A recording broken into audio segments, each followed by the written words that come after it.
কিন্তু আজকে খোলা আকাশের নিচে আমার মানুষ, মেহনতি মানুষগুলি ঘুমাবে, বস্ত্রহীন থাকবে। আজকে মা তার বাচ্চার মুখে খানা তুলে দিতে পারবে না।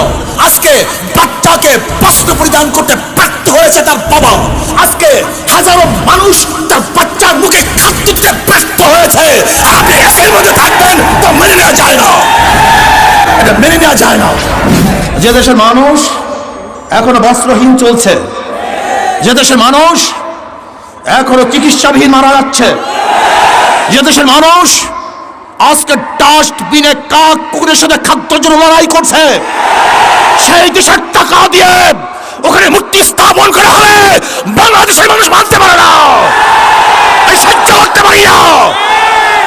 এদেশ কার বাবার দেশ নয়, এদেশ কার দাদার দেশ নয়। আমাদের টাকা দিয়ে মূর্তি স্থাপন করতে দেওয়া হবে না। আন্দোলন করবো, সংগ্রাম করবো, জিহাদ করবো, লড়াই করবো। ভাইয়েরা আমার, কথাবার্তা ক্লিয়ার। যদি আপনি মূর্তি স্থাপন করতে চান, মূর্তি স্থাপনের জায়গা আছে, মন্দির, সেখানে মূর্তি স্থাপন করেন, 1000 মূর্তি স্থাপন করেন। কিন্তু বাংলাদেশের 90% মুসলমানদের ভূমিতে কোন মূর্তি চলবে না, চলতে হবে না। দিতে চাই না, যদি দেয়া শুরু করি বন্ধ করব না। রক্ত দিতে চাই না, দেয়া শুরু করলে রক্ত বন্ধ হয় না। মুসলমানের রক্ত কেউ বন্ধ করতে পারে নাই। আমরা সেই খালিদ বিন ওয়ালিদের উত্তরসূরি, আমরা আবু বকরের উত্তরসূরি, আমরা ওমরের উত্তরসূরি, আমরা আলীর উত্তরসূরি, আমরা বদর হাতিয়ার, আমরা খান্দকের হাতিয়ার, আমরা উহুদের হাতিয়ার। আমরা জাগ্রত হলে আবু জাহেলকে গোটা দুনিয়া থেকে বিদায় না দেওয়া পর্যন্ত মাঠ ছাড়ার প্লেয়ার আমরা নই। মূর্তি স্থাপন করার চেষ্টা করেন, এমন ঢেউ দেওয়া হবে। এইটা তো মাত্র 1 নম্বর সিগন্যাল, 2 নম্বর বাকি হয়ে গেছে, 10 নম্বর বাকি, মহাবিপর্যয় কথা বাকি আছে। এমন টর্নেডো সৃষ্টি হবে, ভেঙে তছনছ হয়ে যাবে ইনশাআল্লাহ। টর্নেডো, মহাবিপদ সংকেত, মানুষের ঢেউয়ে মূর্তি সব বুড়িগঙ্গায় পড়ে যাবে, ওখানে মূর্তি থাকতে পারবে না। দাম বাড়ান, যদি পেট্রোলের লিটার 1 লক্ষ টাকাও হয় আপনাদের কোনো সমস্যা নেই, কারণ এই পরিমাণ চুরি করেছেন, ডাকাতি করেছেন, টাকার পাহাড় করেছেন। যদি তেলের 1 লিটার দাম 1 লক্ষ টাকা হয় আপনাদের সমস্যা নেই, কিন্তু আমার গরিব দুঃখী মেহনত মানুষের অবস্থাটা কি হবে? প্রথমে লুচ্চা এবং চামড়া ব্যবসায়ী, আজকে ওলামায়ে কেরামদেরকে ধর্ম ব্যবসায়ী বলে, তোর তো চামড়া ব্যবসায়ী, লুচ্চা কোথাকার, নাস্তিকের গোষ্ঠী, ধর্ম নিয়ে কথা বলো। 1000 মাদ্রাসা নামে লিস্টি করছে, সাহসটা বুঝেন আপনি? অথচ কোনো মাদ্রাসায় ধর্ষণ হয় না, যে প্রতিষ্ঠানে ধর্ষণ হয় তার বিরুদ্ধে লিস্টি হয় না।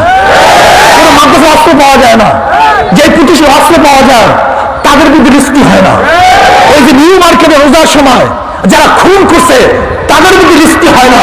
আর যে মাদ্রাসায় সবসময় কোরআন তেলাওয়াত হয়, দুরূদ পড়া হয়, যেখানে তাহাজ্জুদ নামাজ পড়া হয়, তার লিস্টি হয়। এই লিস্টি যারা করছে তাদের হাত ভেঙে দেওয়া হবে। তুমি অনুমতি কে দিছে যে একজন 16 জন ওলামায়ে কেরাম ধর্ম ব্যবসায়ী মাদ্রাসা সন্ত্রাসবাদ এই রিপোর্ট কালেকশন করে অনুমতি তোকে কে দিছে? সময় আসুক বুঝবি রিপোর্ট কিভাবে দেওয়া হয়।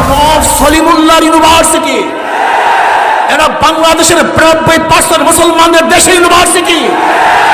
এই ইউনিভার্সিটি গড়ছে মুসলমান, জায়গা মুসলমানদের, হিন্দুরা বাধা দিয়েছে। কাজী ইউনিভার্সিটিতে কোন ধর্মভিত্তিক সংগঠনকে কেউ যদি বাধা প্রদান করে ওর আঙ্গুল ভেঙে হয়ে হবে, হাত ভেঙে হয়ে হবে, চক্ষু পুড়ে দেওয়া হবে ইনশাআল্লাহ। প্রিয় ভাইয়েরা আমার, আজকাল ধর্ষণ বিরোধী আন্দোলন চলতেছে, এইভাবে ধর্ষণ বিরোধী আন্দোলন করলে হবে না। আমরা সবাই আমাদের সবাইকে মাঠে নামতে হবে, ঐক্যবদ্ধ আন্দোলন করতে হবে, সংগ্রাম করতে হবে, গোটা বাংলাদেশকে অবরোধ করতে হবে। যদি আমরা অবরোধ করতে পারি, আন্দোলন করতে পারি, তাহলে ধর্ষণ মুক্ত একদম এই বাংলাদেশের জমিনের মধ্যে কোনো নাস্তিক রাখা হবে না ইনশাআল্লাহ।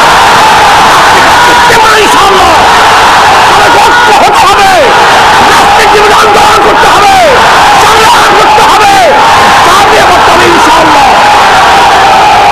জীবন দিতে হয়। রক্ত দিতে হয়, সময় দিতে হয়, টাকা দিতে হয়। কে কে রাজি আছে? নারায়ে তাকবীর, নারায়ে তাকবীর। আমরা গম পাই না, অমুক পাই না, তমুক পাই না, কিচ্ছু দরকার নাই, কিন্তু মনের মধ্যে আমরা শান্তি পাই, যে শান্তি কোনোদিন প্রকাশ করা যাবে না।